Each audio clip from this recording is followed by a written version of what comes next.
Hey, future people. My hair is fading and so's my will to live. I need an infinity train. I need a train. Send me a train, please. I can make you feel alive. I know, but do I need you to survive? That's what I want to talk about today, is Infinity Train. Infinity Train, I remember when it first came out because it was just a short on Cartoon Network's YouTube channel. But I really enjoyed it. I thought it had such potential. So people were signing petitions for it to be a show on Cartoon Network and everything. And I signed one as well. But low-key never thought it would actually become a show. And it became a show, and it's one of the best shows ever.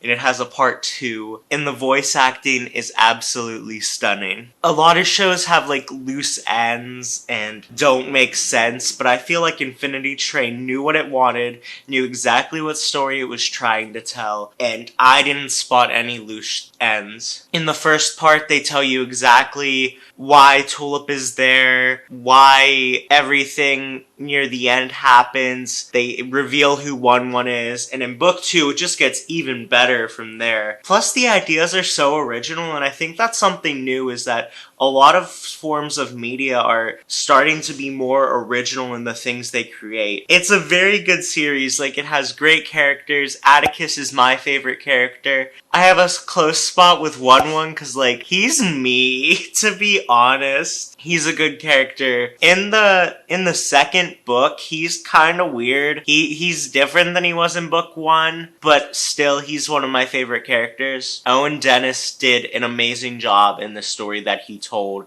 and the animators made everything so beautiful. All the characters and the ideas are so original. I've never seen something like it, and it's very inspiring to see a show like that. Just something that has pure creativity, and you can tell the amount of passion it had. Because in the first promo, there's so much that isn't in the new one. It isn't in the newest animation because there's more that Owen Dennis was allowed to add to make the story stronger. One thing I don't understand in book 2 is that they talk about denizens and how Tulip's reflection was a denizen, and how River was a denizen on the train, and how they let her escape because technically 1-1 was a denizen for Tulip who didn't know what his functionality was, and then he became the creator of the train who made all these denizens. So I don't understand that, because I feel like that's just kind of throwing away what 1-1 was to Tulip. But they don't forget who 1-1 was. They don't forget that 1-1 was part of the story. They actually bring it back to book 1. You can't really watch book 2 without seeing book 1. It's that type of series. I guess you could, but then you have no idea who MT is, and MT has her own story. God, her voice actor is stunning. I love that voice actor. The disc doesn't say who the frickin' voice actors are. One thing I do have to say is that the idea leads for a lot of story potential for alternate universe stories. I've already seen Infinity Train alternate universe stories with Steven Universe, and it allows people to have the idea that hey, maybe I can get my own train and figure out my own issues, because that's what the train is for. It's to help people learn their issues. And in book 2, it's so interesting that there's people whose goal is to become worse, because that's kind of real life. There's a lot of people whose main goal is just to be a terrible, awful person. We all know a Karen. Was that funny? I don't know. I feel like the cat was very underrated and wasn't there long enough, but her story was pretty vibe. I kind of chilled with the fact that she talked to the conductor, who was, I think her name was Amelia. Am I wrong?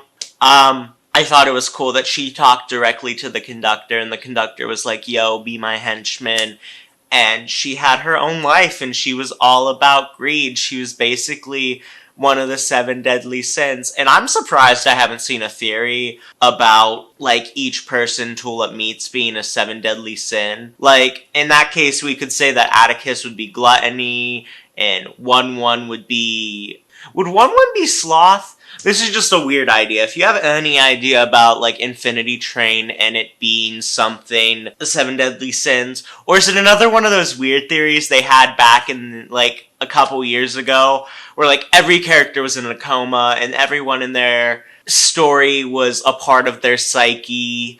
Do we remember that trend? I remember that trend. It was a trend. It happened and I hated it. The story's told so well too, because it's not like all your problems are fixed whenever you get your 0. It's that you are better equipped to handle your problems because of each lesson you learned in each cart. In the cat's car, we learn about Tulip's memories and how she had made a facade of each of her memories, trying to make them happier than they were because they were dealing with her parents' divorce. Can you tell me another series that deals with divorce? Because, like, I'm a child of divorce and my parents don't talk. And this was very, like, opening, because maybe I was doing the same thing and I don't even realize. I mean, for me, I was a much younger age when it happened, and it probably was impactful to me, but it wasn't as impactful as Tulip's, because Tulip really, like, demonized her parents for getting divorced like it was their fault, and that was just, like, that's very relatable. I understand that. And being a child of a divorced parent, it feels like your parents are pivoting them, like it's either one or the other. At least that was what it was like for me. And Tulip has a good relationship with her family. It doesn't look like she has to pivot between her mother and father, but as a child of divorced parents, her story, just seeing it in media, it was different. You don't see divorce in media. It's like a taboo topic to talk about, and they were so open. They had 10 episodes to tell this amazing story, and they did it, and they got their book 2, and they were able to tell another story about a kid whose, like, main issue and problem was that he tried to fit in with everybody else and he would never say no. That was his main problem, and he figured everything out. Like, they did such an amazing job in each book showing and representing something that's kind of different, you know? Like, the brother who's just trying to fit in, and the divorced child, and the sense of individuality that they did with River. Like, she had to figure out who she was because she was so used to being part of Tulip. And it was a nice metaphor to see someone be like, hey, you might have been a part of somebody for a long period of their life, but that doesn't have to identify who you are as a person. You are your own individual. And they have such amazing voice acting for it. Tulip's voice actor, I will put the name on the screen because my brain is... She does such a good job. And I was kind of sad we didn't get to see Atticus, but he didn't really have a place in this story. The deer has a really weird name. I appreciate it. Forgot it though. It's something Dracula. That was a much better companion. And I love at the end where you see that one was like, you were my best, like, creation, because he literally took it from another planet, or that's what's, like, ensued.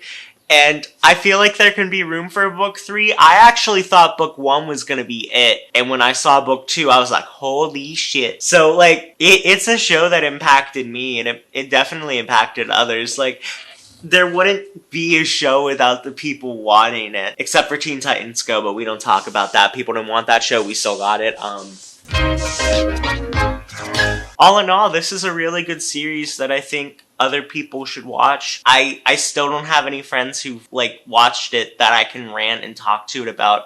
So you guys get to hear me talk about how gorgeous the visuals are and how the voice acting is underrated and how I'm so happy that they chose to tell the story in the way they did, and how there's tons of representation for characters that are in real life and that do exist. And that Tulip is such a dork. Like, I love her. She eats raw onions. Like, I hate onions, but she's a great character. And wanting to be a game designer and just seeing a game designer on TV is... I don't see a lot of game designers on TV. So seeing a literal person whose dream is to be a game designer and she just wants to go to game design camp and her parents aren't letting her, so she gets her train. Like, it's such a cool thing to see types of representation like this. Like, there's so little female game designers in the industry. And to see Tulip, there's a little girl who wants to be a game designer when she grows up just because of this cartoon. And there needs to be more women in the industry. I literally don't know a lot of reputable names of people who have made games that are written by a female, and I would love to. If you have any names that are like, can you drop them? Like, don't pick those names up. Please name drop in the comments if you can drop some names of game designers who are female, and I will want to play their game. In conclusion, the story, in my opinion, doesn't have any loose ends that need to be tied up. It tells a loving tale of a girl trying to figure out who she is and deal with her problems of feeling like she's losing something. It has a relatable character and beautiful visuals and a great narrative, and I'm very happy that it was a show, and I hope it continues to be a show. If there's a book 3, I'll definitely watch it probably the week after, and I'll probably talk about it again because it's a really good series, and I have a lot of thoughts on the series, but I don't feel like a lot of people want to hear those. But if you do, tell me in the comments. I hope you have a lovely rest of your day. I'll see you in the future. Bye-bye. French vanilla, I think I should sit this one out. Maybe a cup of self-control would be the right. It's the flavor.